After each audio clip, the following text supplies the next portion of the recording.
Hey, my name's Brandon, and my wife and I are the very proud owners of this 2021 Wildwood FSX Family and Friends bunkhouse. This video is to show you just how easy it is to take it out. Whether you're a first-time camper or you're a seasoned veteran at using travel trailers, I believe by the end of this video, you're gonna know how to, from start to finish, take it out, set it up, get it operating, and then take it down and head on home. So join me in this tutorial, and if you have any questions at all at the end of it, feel free to reach out. I'd be glad to answer them for you.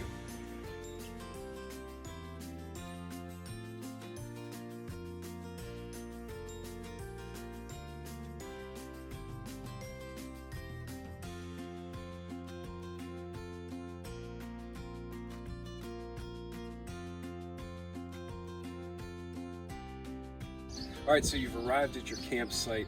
The first thing you want to do is make sure that your camper is level. You're going to make sure it's level from front to back like this and from side to side. So I'm going to show you a few things. You have a toolkit in here, and you'll find a level, and I'll show you where to use that. And then you also have Legos for your camper. So let's say your camper is not level from side to side. All you do is stack them just like Legos. And then you want to drive your tire right over that, and that'll pull your camper up. So pretty simple. Use as many as you need to. Okay, now that you have your camper leveled from side to side, you need to chalk the tires, and then we can take it off the hitch and level it from front to back.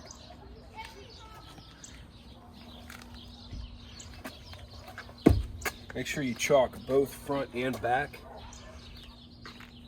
Give them a good kick underneath. All right, so now you want to make sure that you're level. You take your level and you want to place this directly on the floor, not on any floor mats or anything like that. Okay, we're going to go ahead and we're going to take this thing off of the hitch. This way we can level it from front to back. So you have these blocks here. You're going to place them right under this jack, like that. And the next thing you're going to do is you're going to want to unhook the electric. This is your brake system and your lighting cable. Take that out and just place that here for right now. And you're going to want to go ahead and you're going to have to take off this weight distribution arm, and I'm going to show you how to do that as well. So you want to put some pressure on this jack. So go ahead.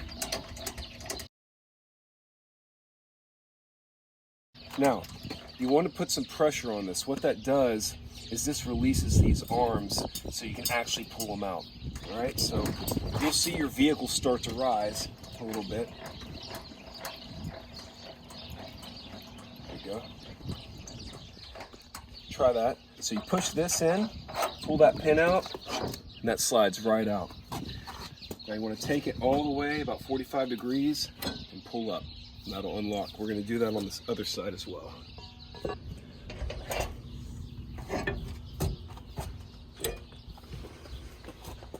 Okay, we just took off both weight distribution arms, so we're going to lower our jack back down. We're going to take the pressure off of this so that we can take the hitch lock off.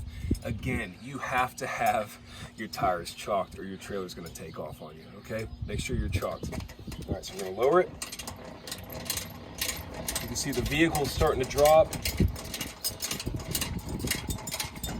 And watch until this jack starts lifting right off. There you go. See, it's loose now. Now it's real easy to pop that up. And then we also want to go ahead and take off our security chains and our emergency brake cable.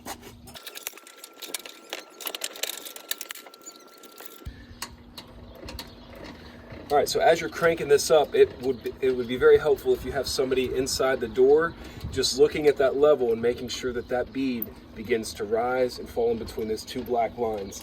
That'll tell you that you're level. Okay. All right, now you want to take this cable and you want to just place it right here so that this doesn't get wet in the rain. There's a little holder right there, ready to go. Okay, now that you have your trailer leveled, you're going to want to start using your supporting jacks. This will keep your trailer from feeling like it's wobbling while you're inside, and there's one on each corner of the trailer. So I like to take some of the Legos and make a supportive base.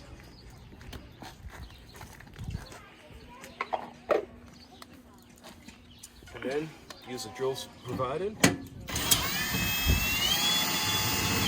Straighten that up. Just give it a few turns, and then you'll want to do that around each side of the camper until it's all level and feels secure. And here's a tip. You don't want to lift the front jack off, or you definitely don't want to lift the tires off the ground. That's not what these are for. So make sure that you're just basically taking the pressure off of the shocks on the tire.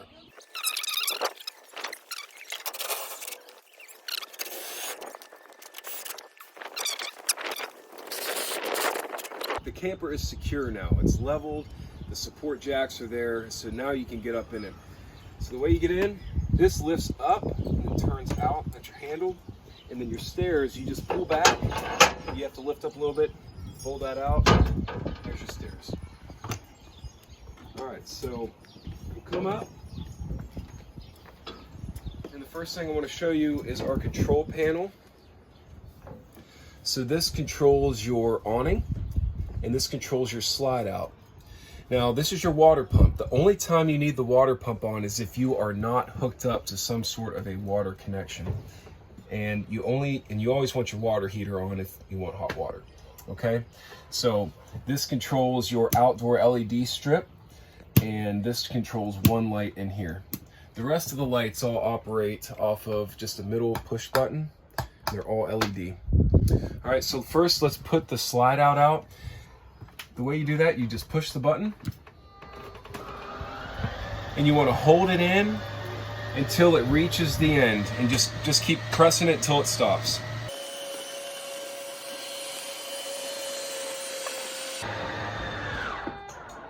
And see, once it's done, it'll stop on its own. All right, now let's do the awning. We'll just hold the button down. And now what you want to watch for the awning is you want to make sure that your door is only opened right here.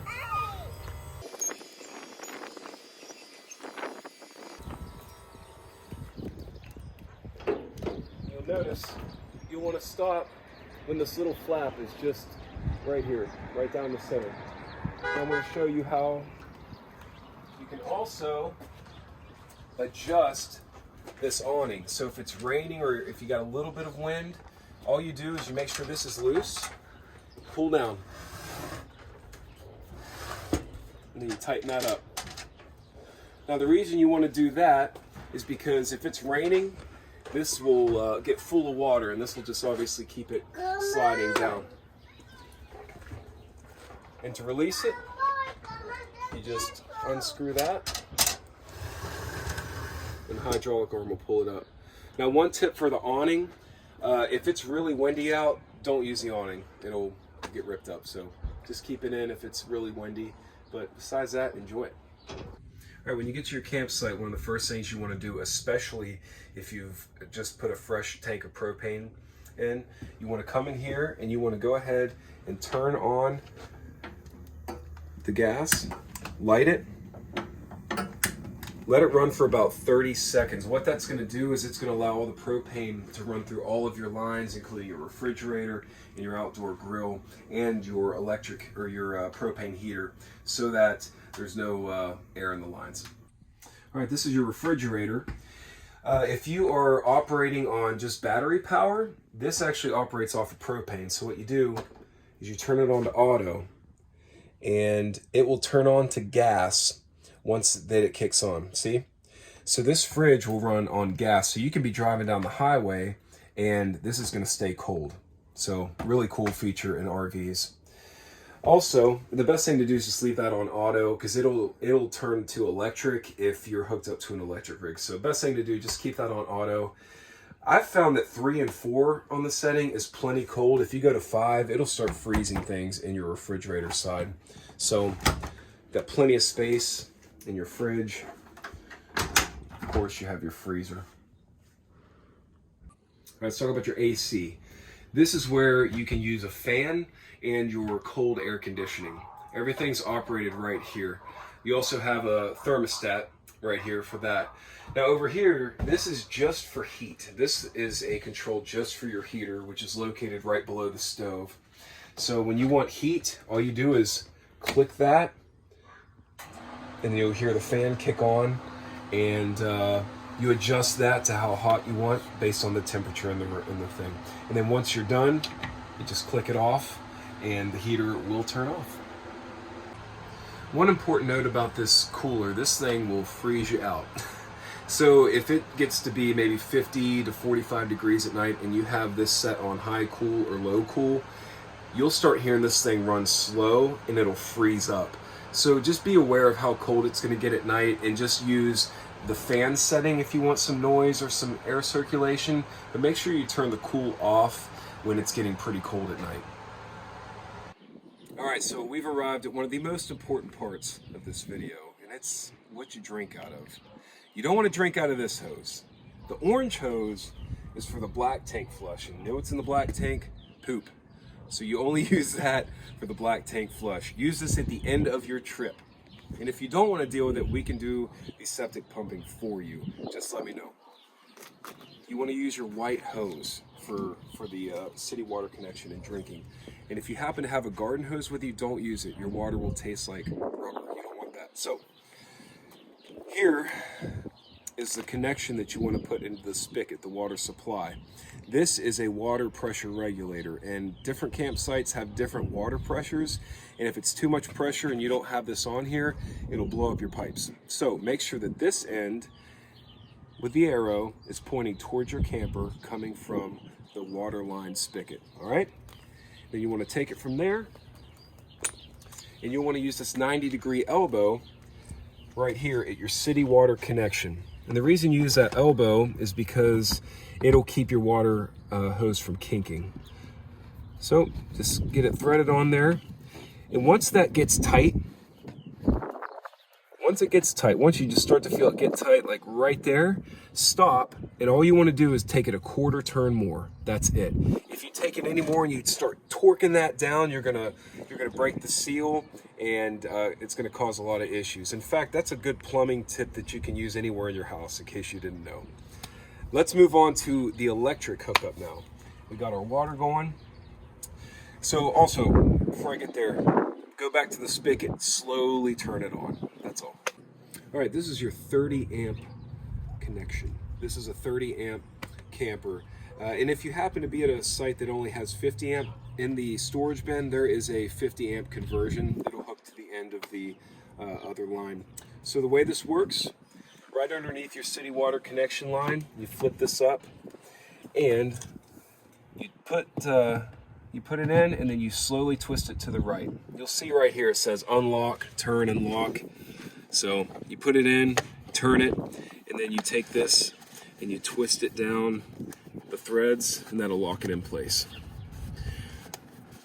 All right. Now the other end of this will go into the breaker box. You want to make sure the 30 amp breaker is turned on, and you just plug it in. Real simple. All right, you're going to want to put some gloves on for this next part. You can find those in the toolbox.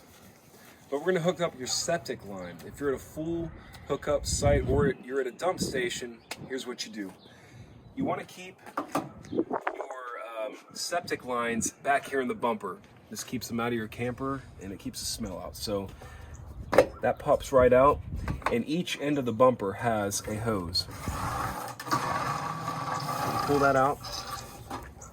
So there's one of the hoses. We have two of these, and they connect together so that if you have a really long distance from your dump station or your septic hookup, you got some extra room. Okay. One of the first things I like to do is I like to go to my septic area. Oh, thanks for the water, buddy. I like to go to my septic area, and I like to put this into the ground. So this unhooks.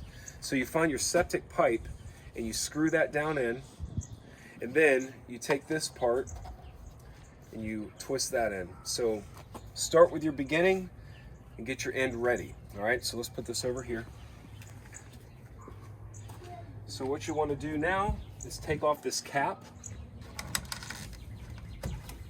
and we'll connect your pipe. And you'll take off this cap.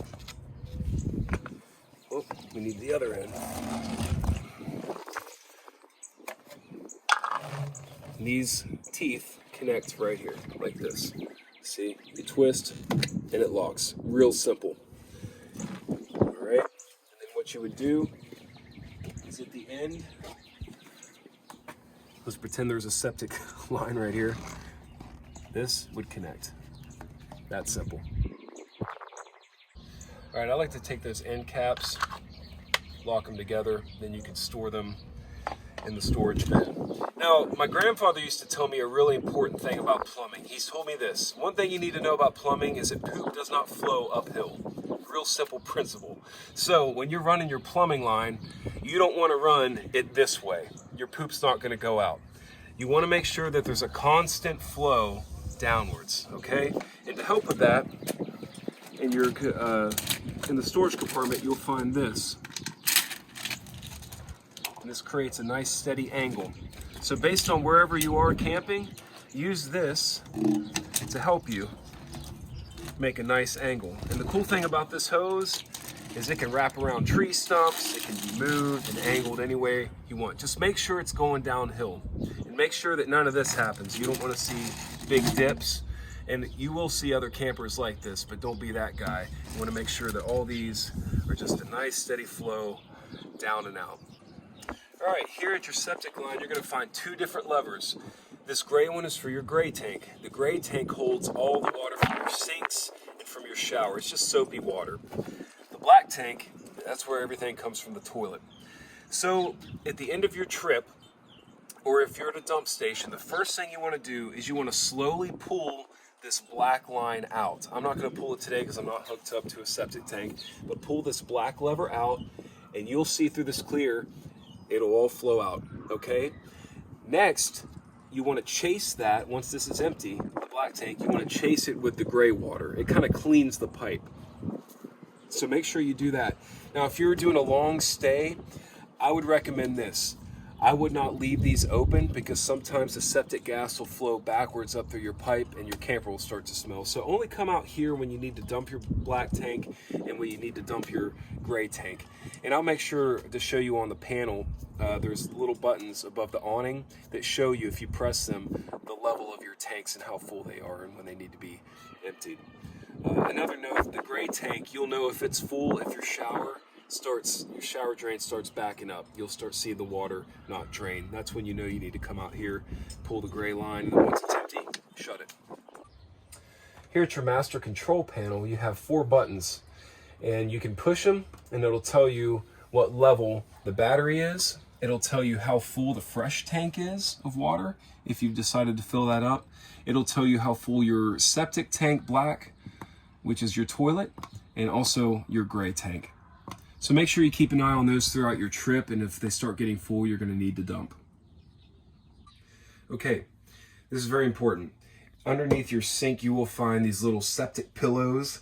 This will keep your camper from smelling bad from what you do in here. So as soon as you get here and you get your water hooked up, or you have your water pump on and you're not hooked up to water, you drop one of these in, then you chase it.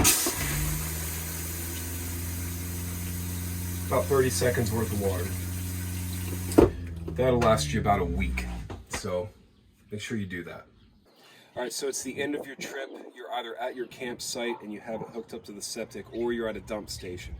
Once you've gone through and you've emptied your black tank and you've emptied your gray tank, you're gonna use this black tank flush. Now this is super important. You have to first leave your black tank lever pulled out, okay?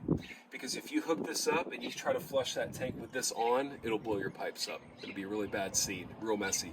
So make sure that you leave this black line out for the black tank flush. You can shut the gray one though, okay? Just make sure the black line is out when you use the black tank flush. Use your orange hose. Very simple, same as this. You want to thread it until it gets a little tight.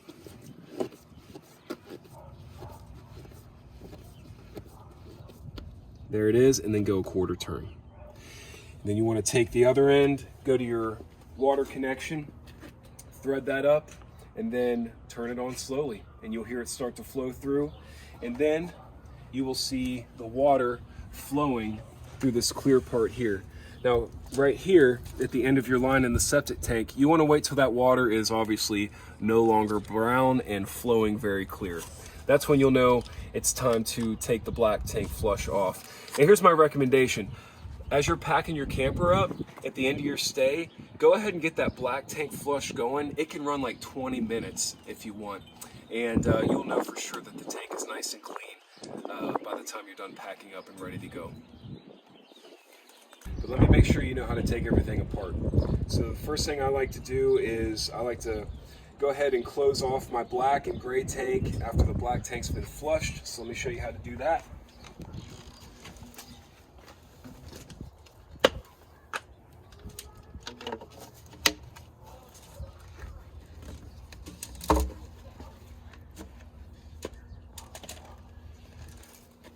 Now here's a pointer.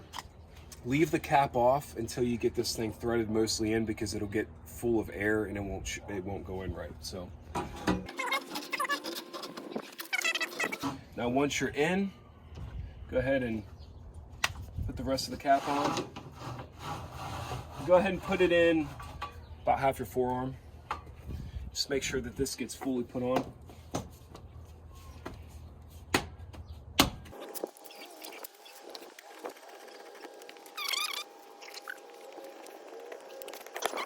Also, make sure that you shut this. There we go. You want to make sure you shut the gas line off. Slide this back and pull out. You can just tuck this under here. Make sure you put this stopper back down. Keep dirt from getting in there.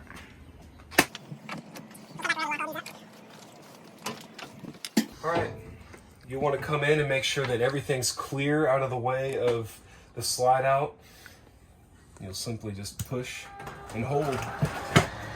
And you just keep holding this button until it stops.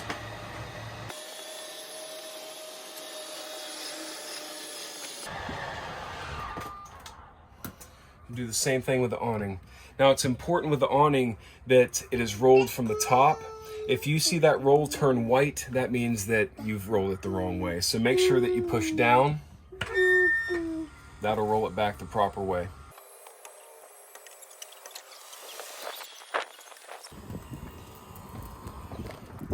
One of the last things you want to do is turn off all of your lights. For the purpose of this video, I left some of these off, but just go through and make sure you click them all off. You want to turn off your water pump and your water heater.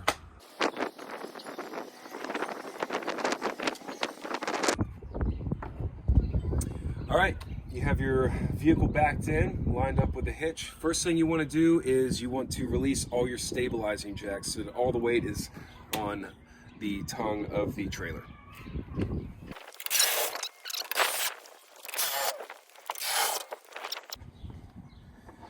So you have your Allen wrench here. Now it's really important. You're going to see an off and on slide. You want to make sure that it's not on, but clicked all the way to off. What that does is it releases this so that you can hook in your weight distribution arms, which we'll show you in just a moment. So on both sides, make sure that is clicked to off. Next, you want to go ahead and get your chains out of the way. You want to begin to lower your hitch.